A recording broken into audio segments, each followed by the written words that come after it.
신규 확산세는 주춤하고 있지만 위중증 환자 수는 여전히 열흘 넘게 1,000명대로 유지되고 있습니다. 이런 가운데 정부는 현행 거리두기를 다음 달 16일까지 2주 연장하기로 했습니다. 자세한 상황 코로나19 브리핑에서 알아보겠습니다. 보려대학교 약학대학 김정기 교수와 함께합니다. 어서 오십시오. 안녕하세요. 네, 안녕하십니까. 자, 우선 확진자 증가 추이부터 살펴보겠습니다. 주간 발생 통계를 보면 12월 셋째 주에 정점을 기록하고 넷째 주부터는 서서히 감소하는 것으로 나타났는데 이제는 완연한 감소세로 전환했다고 봐도 될까요? 말씀하신 것처럼 지금의 감소세는 뚜렷하다 이렇게 볼 수가 있습니다. 예. 그러니까 당초의 예상은 3차 유행 당시만 하더라도 이 확산세는 굉장히 급격하게 증가를 하는 반면에 그 완화될 때는 서서히 감소하는 측면을 보였거든요. 예. 그런데 지금의 유행 상황은 생각보다는 굉장히 빠른 속도로 감소를 하고 있다라고 보고 있고 예. 이러한 가장 대표적인 이유 중에 하나는 전 국민의 80% 이상이 백신 접종이 완료되다 보니까 이러한 부분이 반영이 되면서 예전 유행 때보다는 급격하게 감소를 하고 있다 이렇게는 보고 있습니다. 예. 그래서 이러한 효과는 앞으로 이제 지금 사회적 거리두기가 2주 연장이 됐는데 이렇게 되면 2주 후에는 한 제가 예상하기에는 2,000명에서 3,000명대 정도의 신규 확진자 규모까지 빠르게 감소세를 보이지 않을까 이런 생각을 가지고 있습니다. 네. 예, 방금 말씀을 하신 것처럼 정부가 현행 거리두기를 2주 더 연장하기로 결정을 했습니다. 확진 규모 이외의 지표들을 봤을 때 여전히 불안한 요소가 있다 이렇게 판단을 한 건데요. 적절한 조치라고 보십니까? 지금 2주 연장된 조치는 적절하다. 그리고 불가피한 조치다 이렇게는 보고 있습니다. 네. 왜냐하면 앞서 말씀드린 것처럼 감소세, 신규 확진자 규모에 있어서의 감소세는 뚜렷하긴 합니다만 네. 지금 위중증 환자가 11일째 1,000명대를 유지를 하고 있는 상황이고요. 네. 만약에 지금 상황에서 연장을 안 하고 방역 조치를 다시 완화를 하게 되면 감소세가 다시 증가세로 바뀔 가능성이 상당히 높다 이렇게는 보고 있습니다. 네. 더군다나 지금 오미크론 변수가 남아 있거든요. 그러니까 지금 우리나라에서는 검출률이 1.8%대로 굉장히 초반부, 그러니까 초기 상태를 나타내고는 있습니다만 빠르게 이 오미크론 감염자가 증가하는 양상을 보이고 있습니다. 그러니까 오늘 발표된 것만 해도 실제로 오미크론 환자가 어제 60명대보다는 크게 증가하면서 200명대 오미크론 감염자가 확인이 됐거든요. 예. 그 얘기는 지금 지역사회에서 오미크론 감염자가 상당히 많이 있다라고 하는 거에 어떤 반증이 될 수가 있고 이러한 상태면 제가 보기에 한 1월 말 또는 2월 초 설 연휴 전후로 해서 오미크론 자체가 국내에서도 우점화될 가능성이 상당히 높다 이렇게는 보고 있습니다. 네. 따라서 오미크론 유행이 본격적으로 발생을 하기 이전에 신규 확진자 규모를 최대한 줄이고 지금 상황에서 우리가 대응할 수 있는 여건, 대표적으로 의료 시스템 같은 것들을 재정비할 시간적인 여유가 필요하거든요. 예. 그렇기 때문에 지금의 연장 조치는 불가피한 조치다 이렇게 보시면 될 것 같습니다. 네. 자, 오미크론에 대한 선제적 조치로 봐도 지금은 이제 적절한 조치였다 이렇게 평가를 해주셨는데요. 자, 말씀하신 대로 확진 규모는 줄었지만 위중증 환자는 열흘 넘게 지금 계속 1,000명대로 유지되고 있습니다. 이게 시차를 두고 확진자 규모가 위중증 환자 규모로 이어지는 걸 고려했을 때 앞으로 이 중증 환자의 발생은 어떻게 전망할 수 있을까요? 지금 현재 발생하고 있는 위중증 환자 또는 사망자도 오늘 발표된 거로 보면은 108명이 분이 이제 돌아가셨는데 네. 어떻게 보면 역대 두 번째 규모입니다. 그래서 지금 발생하고 있는 위중증 환자나 사망자의 규모 같은 경우에는 과거 앞서도 저 앵커께서 정점 말씀하셨는데 네. 10월 셋째 주가 정점이었거든요. 네. 셋째 주부터 넷째 주 사이에 감염되신 분들 중에 위중증 그리고 사망 사례가 발생을 하고 있다라고 보시면 될 것 같고 그 이외에 좀 빠르게 신규 확진자 규모가 감소를 하고 있고 더불어서 그 위중증 환자의 초반부에 가장 대표적으로 문제가 됐던 부분이 그 60세 이상에서 돌파 감염이 발생하면서 발생한 부분도 분명히 있습니다. 근데 예. 지금 상태에서 60세 이상의 3차 접종률이 75.8%를 보이고 있고 또 굉장히 빠르게 속도가 이제 올라가고 있거든요. 그래서 이러한 부분들이 반영이 된다라고 하면 아마 2주 후에는 상당한 규모로 위중증 환자가 줄어들 가능성이 있다. 이렇게는 보고 있습니다. 그렇군요. 네. 자, 현행 거리두기가 이제 1월 16일에 종료가 됩니다. 1월 말에는 설 연휴가 있고요. 앞서 근데 1월 중에 오미크론이 우점화가 될 가능성에 대해서도 좀 짚어주셨잖아요. 종료일 이후에 거리두기가 다시 한번 연장될 가능성도 있을까요? 거리두기 글쎄요. 방역적인 측면에서 보면 앞서 말씀드린 것처럼 그러니까 오미크론이 국내에서 우점화되는 시점, 정확한 시점에 대해서는 전문가들마다 다소 의견 차이는 있습니다만 네. 공통적으로는 1월에서 2월 사이에 우점화될 거다라고 예측은 하고 있거든요. 네. 그러니까 지금 말씀하신 것처럼 그 대표적인 시기가 설 연휴 즈음해서 우점화될 가능성이 상당히 높다 이렇게는 보고 있는데 그 시점이 지금 2주 연장된 방역 조치가 종료된 이후 2주 후입니다. 그래서 굉장히 시기적으로 우리가 여유가 없다라고 볼 수가 있습니다. 그래서 방역적인 측면에서 보면 그 2주를 더 연장할 수가 있을 거라고 보는데 예. 한 가지 문제점은 방역적인 측면만 또 고려를 할 수가 없거든요. 경제적인 측면을 고려해 봤을 때에는 만약에 오미크론이 국내에서 우점화됐을 때에는 신규 확진자 규모가 다시 증가할 가능성이 상당히 높다.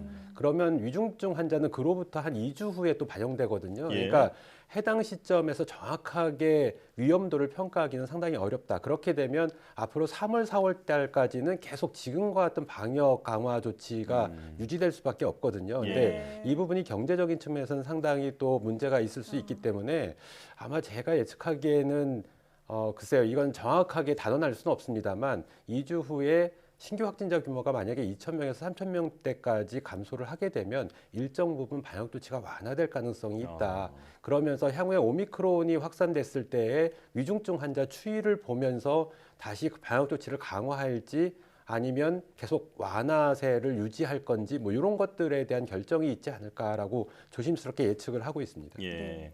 이 민생 경제까지 고려한 어떤 그런 조치들이 나올 가능성이 있다 이렇게 말씀을 해주셨는데요. 자, 정부가 장기적으로는 오미크론에 맞춘 새로운 거리두기 체계를 검토하겠다 이렇게 밝혔습니다. 오미크론 변이의 특성을 고려했을 때 어떤 방안이 적절할까요? 가장 중요한 부분은 오미크론 자체 현재 알려지고 있는 거로는 전파력은 분명히 높다. 그리고 뭐 2배에서 3배 정도, 많게는 6배까지 델타보다 높다라고 얘기를 네. 하고 있거든요. 반면에 병원성은 40에서 70% 수준이다라고 얘기를 하고 있는데 만약에 오미크론이 우점화되면서 신규 확진자가 2배 이상 올라가게 되면 그거에 더불어서 병원성은 떨어지기 때문에 위중증 환자 비율은 상대적으로 떨어지게 됩니다. 근데 네. 신규 확진자 규모, 그러니까 모수 자체가 늘어나게 되면 결국은 위중증 환자 절대 수치는 유사하거나 오히려 증가할 수가 있다라고 하는 네. 부분이거든요. 그래서 우리가 이러한 어떤 위드 코로나 개념에서 볼 때에는 가장 중요한 부분이 병상 문제고요. 예. 네. 그렇기 때문에 우리가 앞으로 이 대응하기 위해서는 병상 확보, 그러니까 이 병상 확보도 지금 많이 확보를 하게 되면서 최근에 그 병상 그 가동률이 상당히 호전 상태를 보이고 있거든요. 근데 네. 이 부분은 뭐 새롭게 뭔가를 마련했다라는 개념보다는 코로나19가 아닌 다른 질병 또는 다른 질환 의료 서비스를 위한 병상을 대체시킨 부분이기 때문에 요 종합적으로 보면은 여전히 그렇게 만족스러운 상황은 아니다라고 볼 수가 네. 있습니다. 따라서 앞으로 오미크론 발생에 대비해서 신규 확진자 대비 그리고 위중증 환자가 발생하는 규모를 예측을 하면서 다양한 시나리오를 만들어야 되고요. 가장 중요한 부분은 병상 확보다 이렇게는 보고 있습니다. 그래서 이 부분에 대해서 굉장히 우리 방역 당국에서 고민을 많이 해야 될 것 같고 그리고 위중증 환자뿐만 아니라 입원율이 상당히 높아질 걸로 예측을 하고 있거든요. 예. 그래서 다른 병상들, 그러니까 감염병 전담병원이라든가 여러 가지 이러한 부분에 대한 세심한 고민도 필요하지 않을까라는 생각을 가지고 있습니다. 네. 자, 이 오미크론이 우세화가 되면 현재 방역 수준을 유지하더라도 다음 달에 신규 확진자가 10,000명대에 이를 수 있다라는 그 키스트의 수리 모델링 결과가 나왔는데요. 오미크론 변이의 급속 확산을 막을 좀 뾰족한 방법이 없을까요? 가장 대표적인 방법은 3차 접종률을 높이는 방법밖에는 없다라고 보고 있고 예. 더불어서 지금 미접종자이신 분들이 우리나라에서 한 20% 정도, 그러니까 1,000만 명 가까운 규모가 있거든요. 그래서 이분들을 오미크론으로부터 보호를 하기 위해서는 일단 이 미접종자에 대한 백신 접종도 빨리 추진을 해야 된다. 근데 지금 상태에서 기존의 백신들 가지고는 절대 그 접종률이 더 올라가지는 않을 거다라고는 보고 있습니다. 그래서 새로운 방안으로 안전성이 보다 확보된 백신, 즉 뭐 대표적으로 예를 들면 노바백스 같은 경우는 우리나라에서도 이제 1월 달 정도면 허가가 날 걸로 예측을 하고 있는데 이 부분이 그러니까 노바백스 같은 경우에는 기존의 제조합 단백질 백신 안전성이 어느 정도 검증이 되어 있거든요. 그래서 네.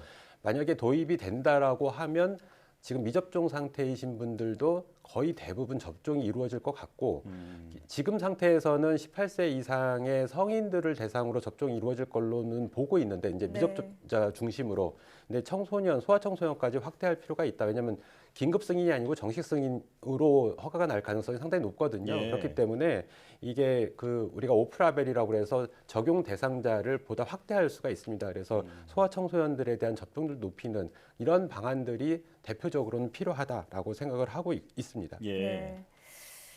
또 정부가 방역 패스 해제 시점에 대해서도 이제 언급을 한 게 있는데요. 미접종자 감염이 현저히 낮아진다는 점을 전제로 했을 때 감염 위험도가 낮은 시설부터 단계적으로 해제하겠다고 말을 했습니다. 이게 아직은 판단하기에 이르기는 하겠지만 언제쯤 될 것으로 보십니까? 글쎄요, 이 부분은 상당히 어려운 질문 중에 하나인데 이 방역 패스 적용이라고 하는 부분은 우리가 흔히 얘기하는 위드 코로나 또는 단계적 일상 회복을 시행하기 위해서 가장 필수적인 요소다라고 보시면 될 것 같습니다. 네. 그래서 코로나19가 공식적으로 종식이 될 때까지는 일정 범위의 방역 패스는 계속 유지될 가능성이 상당히 높다 이렇게는 보고 있고요. 네. 말씀하신 것처럼 우리나라에서는 만약에 지금 백신 접종 완료율이 한 83% 정도로 보이고 있는데 이 부분이 거의 100%에 도달하게 되면 사실상 방역 패스의 의미가 없어지게 되거든요. 네. 네. 그러니까 이 시점에는 어느 정도의 방역 패스 완화 조치가 이루어지지 않을까. 근데 생각보다 굉장히 빠르게 이 부분이 시행될 수도 있다라고는 보고 있습니다. 그래서 앞서 말씀드린 것처럼 노바백스가 도입이 되면 상당히 지금 미접종자이신 분들 중에 상당히 많으신 분들이 접종이 이루어질 거다 이렇게는 보고 있습니다. 그래서 예. 그 시점은 앞으로 백신 접종률을 얼마만큼 더 높일 수 있느냐 이 부분에 따라 달라질 수가 있고 한 가지는 오미크론 변수가 있습니다. 지금 3차 접종을 통해서 오미크론에 대한 어떤 대응 방법을 마련을 하고 있는데 이 부분이 지금 효과가 3차 접종을 했을 때 오미크론에 대한 예방 효과가 mRNA 백신 기준으로 한 70%대 정도를 보이고 있거든요. 네. 근데 델타 때보다는 상당히 떨어지는 효과입니다. 그 얘기는 항체 지속 기간이 상당히 또 짧아질 수가 있다라고 보고 있고 앞서도 리포트에 나온 것처럼 이스라엘처럼 적어도 고위험군에 대해서는 4차 접종도 고민을 해봐야 된다라고는 생각을 하고 있습니다. 그렇군요. 네. 자, 여기까지 듣겠습니다. 지금까지 고려대학교 약학대학 김정희 교수와 함께했습니다. 교수님 고맙습니다. 감사합니다.